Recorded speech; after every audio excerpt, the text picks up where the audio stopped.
interestingly enough, this obviously I talked about the scene when you guys were coming up in the late '90s. The music business is a much different animal now than it used to be, and it's a lot. I almost think it's a little bit more difficult now because everything's more expensive, right? How have you dealt with that as a band, and have you been able to, actually make somewhat of a living off of the music that you're doing? Uh, how would you say nowadays it's more expensive? You said. Well, Let, let, it depends on where well, you go. Definitely let over me here. let me completely disagree with you, and I'll give you some examples to Okay. mention what I say. Uh, Producing an album in '98 was costing tens tens of thousands of dollars, let's say, in your currency, Right. uh, and you couldn't produce an album in less than 1 month.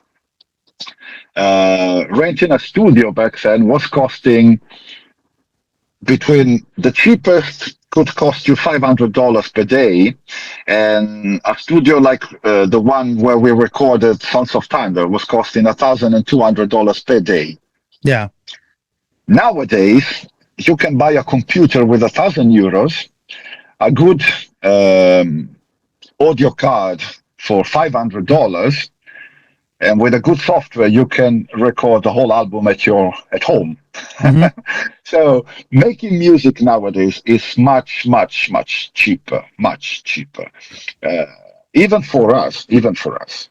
Of course, then if you want to have a proper studio mixing and doing the good thing, it's still expensive. And as you say, it can be more expensive. But Yeah.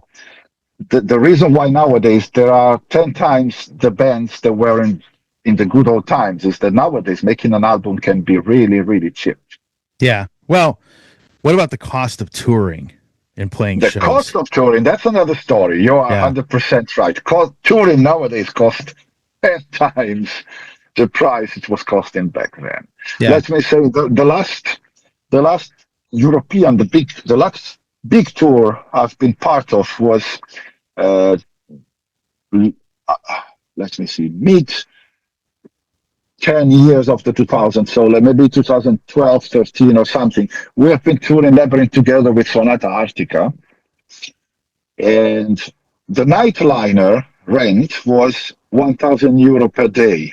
Right. And you need a nightliner because you must travel around Europe. Hmm. Nowadays, the same nightliner costs €2,500 per day. If you tour for 10 days, you make your own calculations. It makes €25,000 just for a nightliner. Costs are really crazy. And that's why I don't know how's in America nowadays, but nowadays in Europe, tours are not so easy anymore. That's why you see mostly big bands going around because they are the only ones who can charge you a good ticket price like 50, 60, €70, and they can cover expenses. Well, it sucks here. So, you know, So yeah. welcome, right, And right right. Europe. Yeah. I mean, it's like, I remember looking at somebody's balance sheet for the bus, like how much it cost them, and Yeah, they were and I think one band, I don't remember who it was now, it was about $50,000 a month to rent the bus, and that's counting. as I Yeah, told you, yeah, 2,000, yeah. 2,500 About per 50, day. about 50, 60 grand. And, people don't realize that that's not all just renting the bus. You're paying by how far you drive it. You're paying for the gas. You're paying for the driver. You're paying for the driver to wash your clothes. You're paying for the like the laundry. You're paying for the Wi-Fi. You're paying for the You're internet. forgetting, Yeah. and you're forgetting the food you need to The eat. food, yeah, exactly. You got to eat too. I think in Europe, but I think in Europe it's a little more, it's a little easier because the cities are closer together. Yeah, In the yeah, U.S., yeah, yeah, in the U.S., I mean, definitely. you have the eastern half of the country, and then you got to figure out how to get to the West Coast because there isn't much between Chicago I know, and Los I know. Angeles. So it's it could be pretty taxing for a band, especially a band from Europe to come over here. I mean, it's tough enough for American bands to tour here, but if you're Yeah, a band yeah, from Europe, definitely. Yeah. And you cannot expect a band supposed to tour for such a long time Yeah. to reduce expenses by renting a van and drive themselves. That would kill them after 1 week of shows. That would have been possible. That would be impossible. No, oh no, I get it. So, I mean, I was just curious if you guys, if that was more difficult for you. It's funny you It is. mentioned, It is yeah, very yeah, difficult. Very difficult. yeah. But it is interesting you mentioned the cost of producing records. I'm just going to throw this out there, has gone down because I read this statistic, and I'm sure you probably saw it, where, there's more music coming out in a day than came out of all of like 1984, right? There And you go. There yeah, you go. yeah, There you go. Making a song nowadays, if you mention one song, I can make one song now in 1 hour, ready, mixed, and mastered at yeah, zero cost. Zero. If I want to do it at home, I have all my devices, my tools, my studio. yeah, Not to mention the 80s, but even in the late 90s when we started doing good, it was impossible. Impossible. One good audio card uh, was costing like $12,000. yeah. Imagine the whole studio.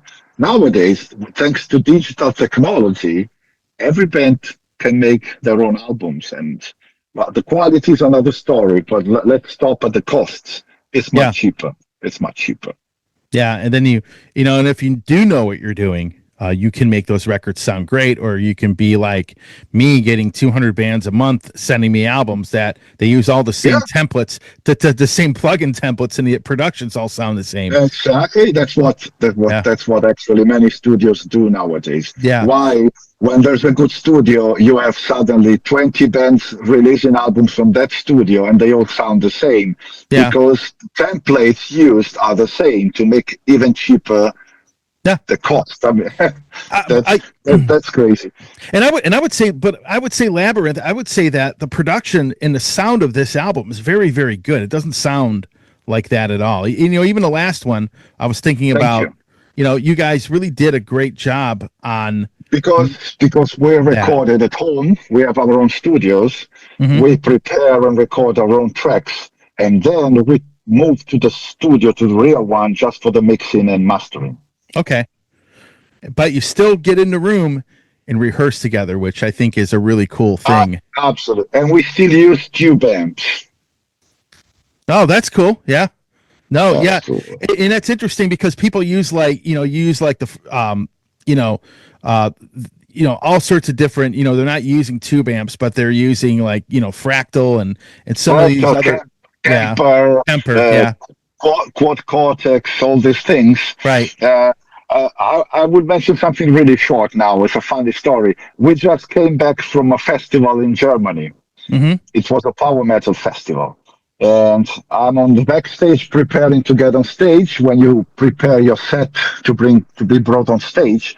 And in my list, there were my amplifier is a PV 5150 Okay. from 92, so real tube made in USA amp.